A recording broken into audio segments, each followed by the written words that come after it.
Okay, I would disagree that there is actually any real evidence at all beyond the textual for the literal resurrection of Jesus Christ at a historical moment. I simply don't see that. I mean, you can have that on faith, but you can't have that on the basis of perceiving. It just doesn't work.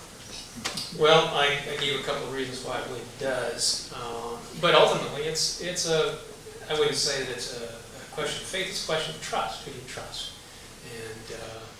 And ultimately, it is the divine reason which that trust rests for me. Trust is, the Bernie Madoff argument again. I mean, trust is not a worthy intellectual tool.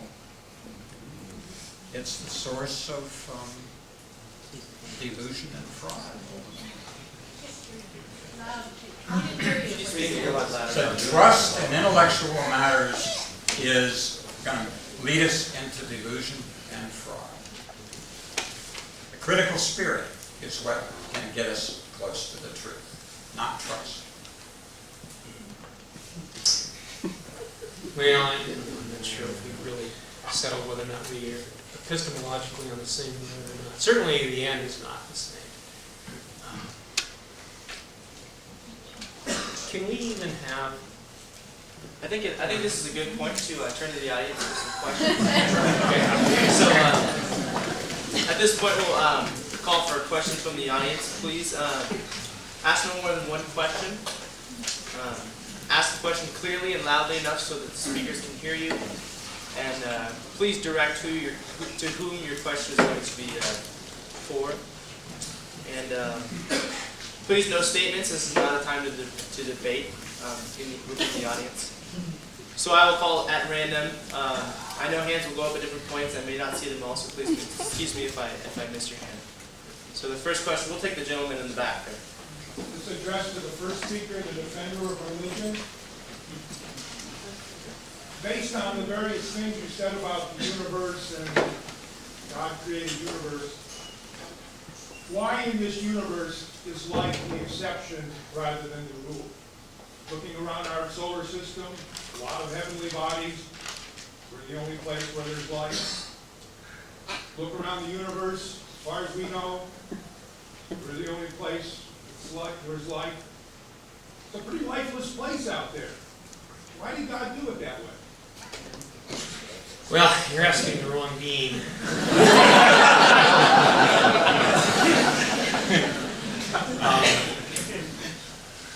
First one is a stumper.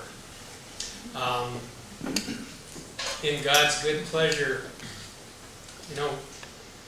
why did Tolkien choose hobbits?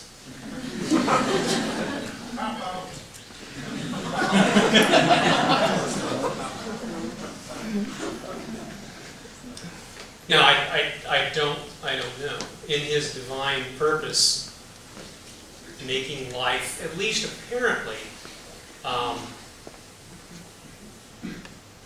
unlikely, is inexplicable.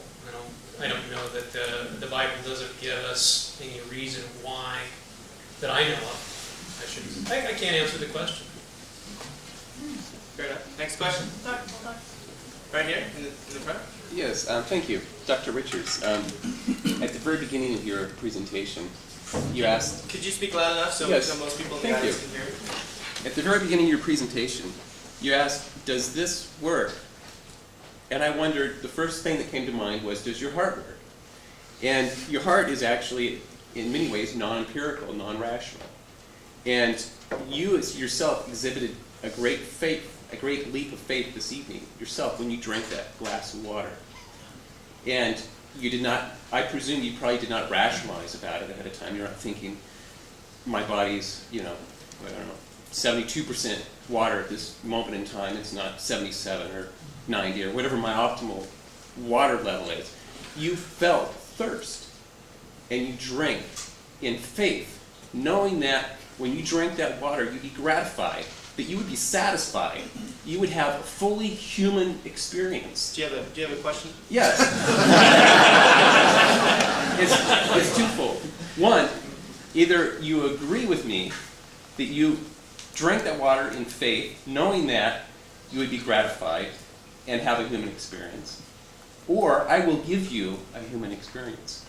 And if I give you a fully human experience, will you be grateful for it? I don't know.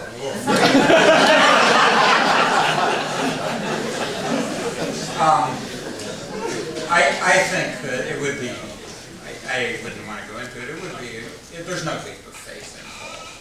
There, repetition, learning, lifetime, society, I mean, And there's that no is leap exactly of, what I'm talking We're about. only going to take questions, please. there's no leap of faith involved in my scratchy voice needing to drink water when I'm speaking, especially at my age. So, no, I just don't. Leap of faith is a term that comes from Christian tradition, and we associate it in the modern period with Soren Kierkegaard's work. And I simply part company from him and from that idea. The leap of faith, I think, is an argument from weakness and lack of knowledge is all it is, and I don't accept it. And I think that it would be just too easy to explain this. Just a reminder, speakers, please speak clearly and loudly, as well as the audience members. Question here in the front. This is for Dr. Daniels. My question is, can you please explain how a reasoning being came from an irrational universe?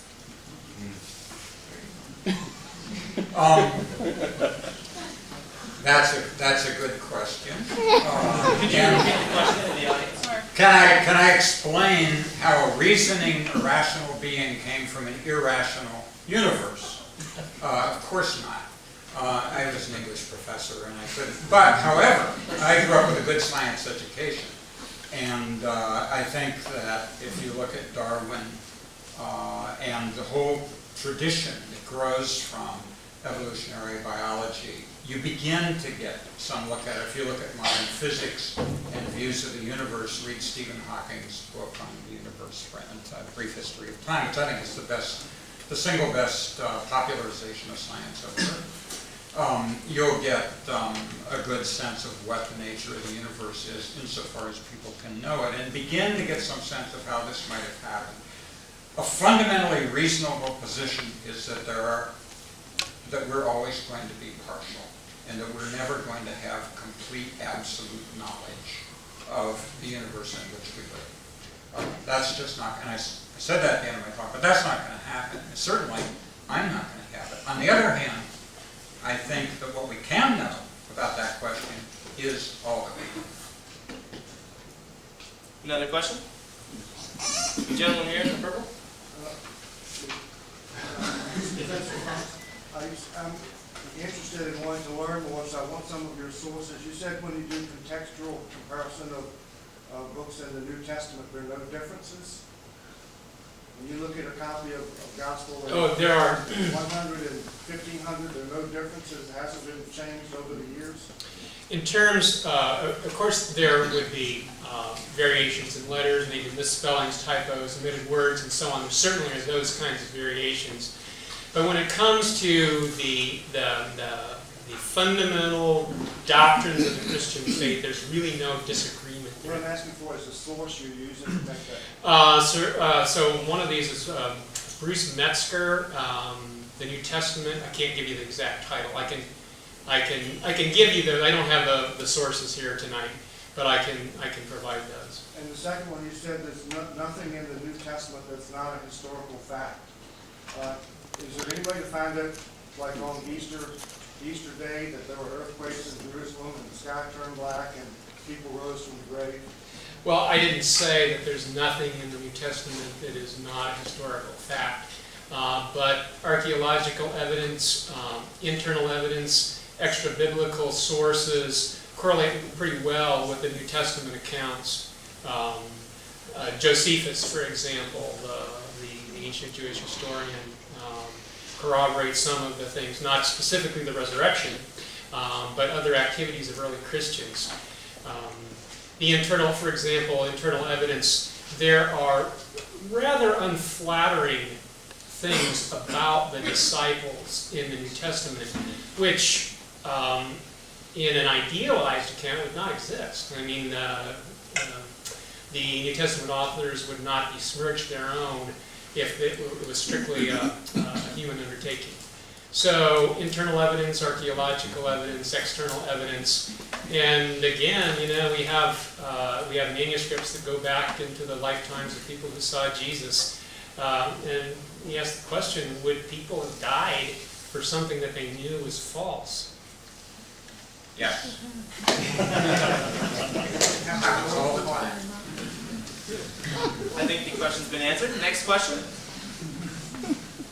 Gentleman in the back. Daniels, Please speak loudly. Yeah, Dr. Daniels, I'm curious. It seems as though much of your initial argument was based on a lot of other scholars' statements. I was wondering if maybe you could give us something, at least as an internally consistent set of statements that might lead us rationally to your end point, rather than a summation of quotations. I thought I did that. And I'm not going to dispense with the question, but I did that near the end. I thought I gave a 7-point presentation, and I said, let me read the introduction to that again. The historical materialist worldview that I, and many others, have arrived at through a lifetime of experience, study, and thought, and some degree of struggle and suffering, is condensed as follows. And I made 7 points, all of which are my own devising based on my own experience and knowledge. And